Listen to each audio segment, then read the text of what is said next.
여러분 안녕하십니까? 천영호TV의 천영호입니다.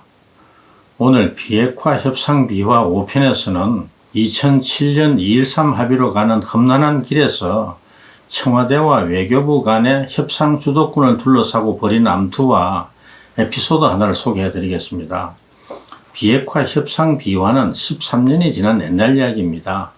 그럼에도 앞으로 전개될 비핵화 협상을 이해하는 데 도움이 되었으면 하는 그런 생각으로 별 재미도 없고 복잡한 이야기지만은 앞으로 몇 편을 더 만들어 보겠습니다. 북핵 6자회담에서 타결된 대표적 합의 문서가 2005년의 9.19 공동성명, 그리고 2007년의 2.13 합의죠. 9.19 공동성명은 6자회담의 목표와 방향, 그리고 원칙을 명시한 일종의 헌장 같은 기본 문서입니다.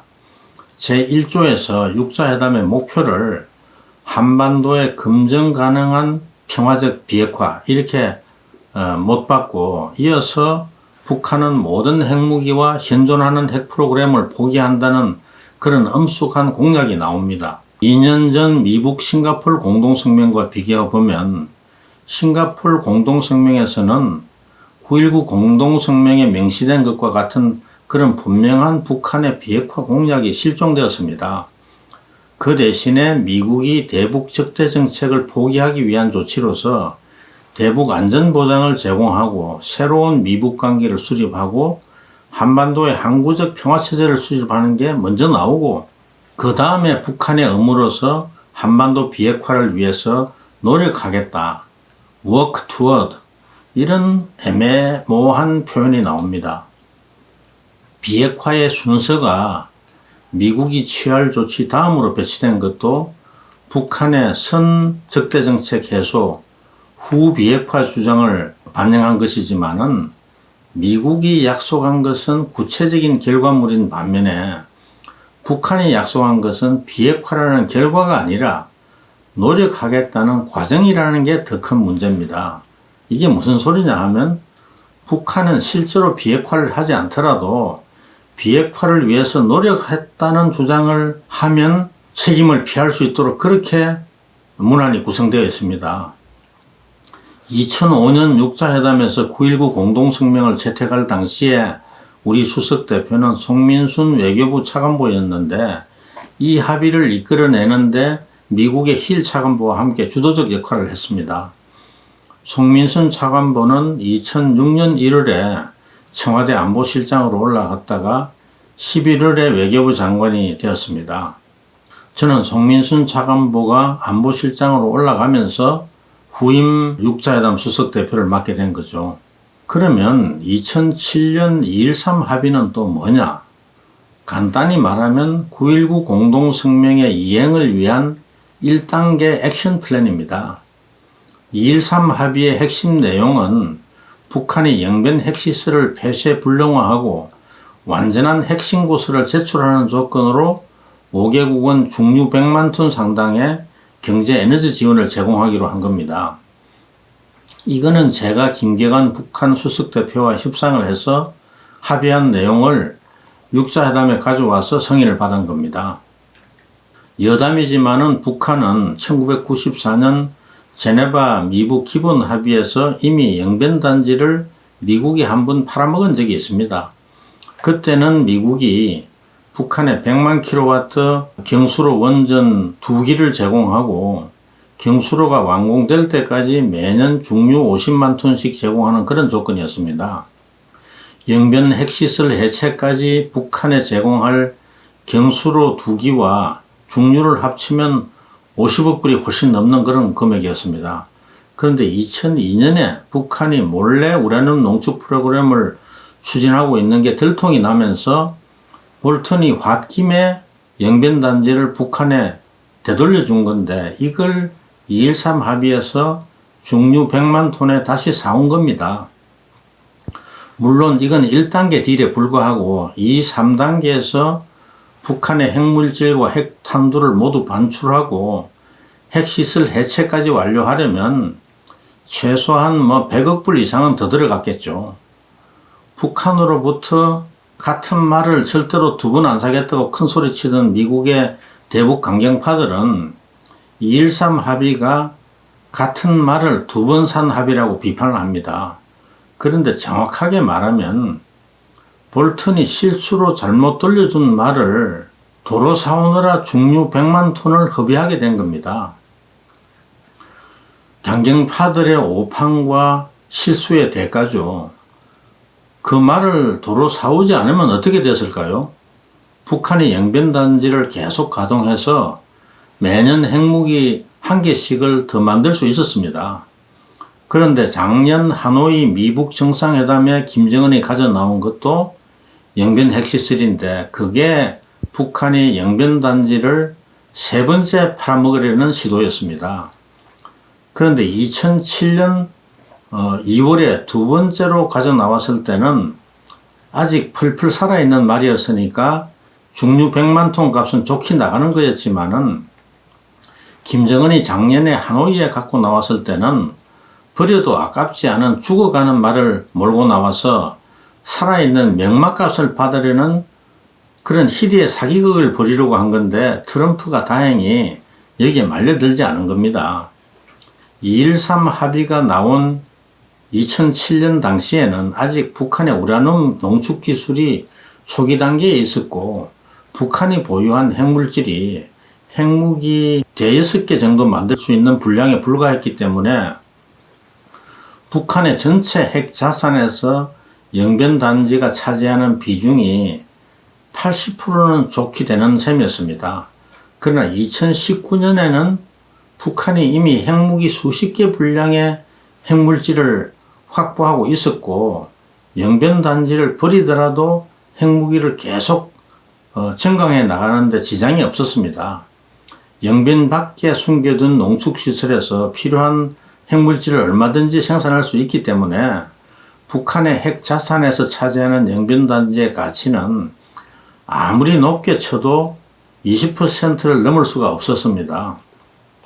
다시 2.13 합의 당시로 돌아가 보면 지난 영상에서 설명드렸듯이 미국이 BDA에 묶인 북한 자금을 풀어주는 조건으로 북한이 영변단지를 폐쇄한다는 것은 2006년 12월 6차 회담에서 이미 어느 정도 양해가 이루어졌습니다. 다만 영변단지의 폐쇄에 대해서 북한에 어떤 보상을 얼마나 해줄 것인지를 결정하는 문제가 남아 있었고 이게 2007년 2월 8일부터 13일까지 개최된 6차 회담의 핵심 과제였습니다. 6차 회담에 앞서서 1월 16일부터 18일까지 미북 대표단이 베를린에서 양자회담을 열고 영변단지의 동결 불능화에 대한 보상으로 경제, 에너지, 인도적 지원을 제공한다는데 합의가 이루어졌습니다. 베를린 합의 결과를 설명하려고 저를 찾아온 힐 차관보에게 물어봤더니 대북 지원의 종류와 성격에만 합의했지 그 규모에 대해서는 논의된 게 없다는 겁니다.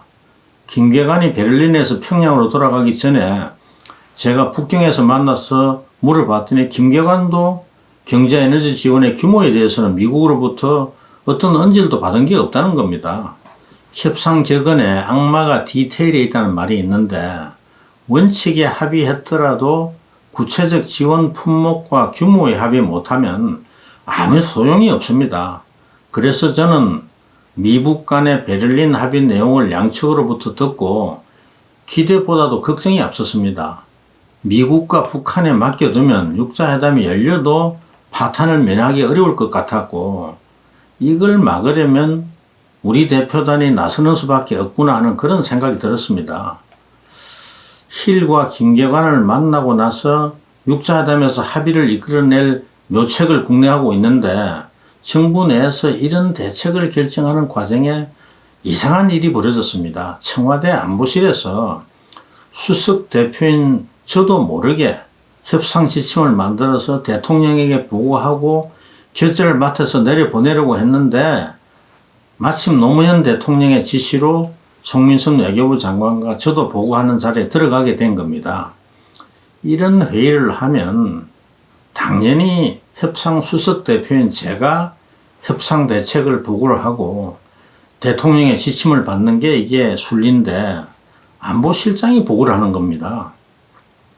당시 안보실장이 군 출신이었는데 분명한 자기 소신이나 핵 문제에 관한 내공이 있는 사람이라기보다는 운동권 출신 비서관이 만들어준 각본대로 움직이는 분으로 알려져 있었습니다. 육자회담에서 직접 협상을 할 수석 대표인 제가 보고를 못하게 안보실이 막은 것은 저를 불신한다는 의미였기 때문에 저는 기분이 별로 안 좋았습니다. 청와대가 저를 신뢰하지 못하는 이유는 짐작할 수가 있었습니다. 제가 수석 대표로 임명되기 전에 유엔 총회에서 북한이 듣기 거부한 연설이나 발언을 해서 북한 조평 통해서 저를 비난하는 성명을 발표한 적도 있어서 제가 정부 내에서는 대북 강경파로 좀 알려져 있었습니다. 그런데 노무현 대통령이 안보실장의 보고를 듣고 허허 웃으면서 당신들이 대책을 보고해봐야 무슨 소용이 있나, 육사회담에 가서 직접 협상할 수석 대표의 생각이 중요하지 하면서 제 의견을 물어보는 겁니다. 제가 대통령 앞에서 안보실장의 보고 내용의 문제점을 조목조목 지적을 하고 저는 이렇게 하는 게 좋을 것 같다는 그런 식으로 보고를 드렸습니다. 대통령 앞에서 안보실장과 그 배후에서 조종하는 사람을 박살을 낸 셈이죠. 그런데 놀랍게도 노무현 대통령이 뭐라고 하느냐 하면, 내가 들어보니까 천 대표 말이 다 맞는 것 같다. 현장 상황이 어떻게 돌아갈지 미리 다 알 수도 없으니까 내가 당신한테 정권을 주겠다. 방금 보고한 그런 라인에 따라서 당신 판단대로 알아서 하고 혼자서 결정 못할 일이 생기면 보고해서 다시 훈령을 받아라, 이런 겁니다. 안보실 참모들이 제 손발을 꽁꽁 묶으려고 기껏 잔머리를 굴린 게 모두 헛사가 되고, 노 대통령은 제가 전혀 상상하지도 못한 백지위험장을 저한테 준 겁니다. 다른 나라들은 영변 핵시설 폐쇄에 따른 재정적 비용을 어떻게 피할까 하는 생각을 하고 있었기 때문에 경제 에너지 지원의 적정 규모와 분담 방식이 우리에게는 최대 관심사였습니다. 그런데 노무현 대통령이 제게 정권을 주면서 당부한 게 두 개가 있습니다. 하나는 비용 분담의 방식에 관한 건데, 제가 북한 외에 5개국이 n분의 1씩 균등 분담하도록 하겠다고 했는데, 노 대통령은 우리가 북핵 문제의 최대 이해 당사국이니까 다른 나라보다 좀 더 부담해도 되지 않겠냐 하면서 n분의 1씩 부담하는 원칙을 관철하려고 너무 무리할 건 없다는 겁니다. 또 하나는 북한을 너무 몰아붙이지 말라는 거였습니다. 노 대통령도 제가 북한에 대해서 호의적이지 않다는 게 마음에 좀 걸렸는지 제가 북한을 마구 윽박지르다가 협상을 망치면 어떻게 하나는 그런 걱정은 조금 하셨던 것 같습니다. 그런데 제가 육자회담에 가서 현장 상황에 따라서 미국, 북한을 포함한 다른 나라들과 자신있게 협상에 임할 수 있었던 것은 제만큼 대통령으로부터 광범위한 재량을 받아온 대표들이 없었기 때문입니다. 제 손발을 묶으려는 안보실 참모들의 건의를 대통령이 묵살하고 제 손을 들어주고 저한테 화끈하게 정권을 부여하지 않았다면 협상의 매 고비마다 서울에 보고하고 지침을 받아야 하는데, 저는 그런 부담이 없이 제 판단에 따라서 바로 대안을 제시하고 주도적으로 협상을 끌고 갈 수가 있었습니다. 노무현 대통령을 욕하는 분들도 많고 또 열광적으로 따르는 광팬들도 많은데, 제가 보기에는 대통령으로서 당파적 이익에 얽매이지 않고 국가 전체의 이익이 뭔지를 치열하게 고민하고 경우에 따라서 진보 좌파의 이념과 배치되는 선택도 주저하지 않는 그런 열린 현실주의자였습니다. 그런 점에서 저는 문재인 대통령은 노무현 대통령의 발꿈치라도 따라갈 수 있을까 하는 그런 생각이 좀 듭니다. 오늘은 여기까지 하고, 육자회담에서 2.13 합의가 나오게 된 협상 비화는 다음 편에서 소개해 드리겠습니다. 천영호 TV의 천영호였습니다.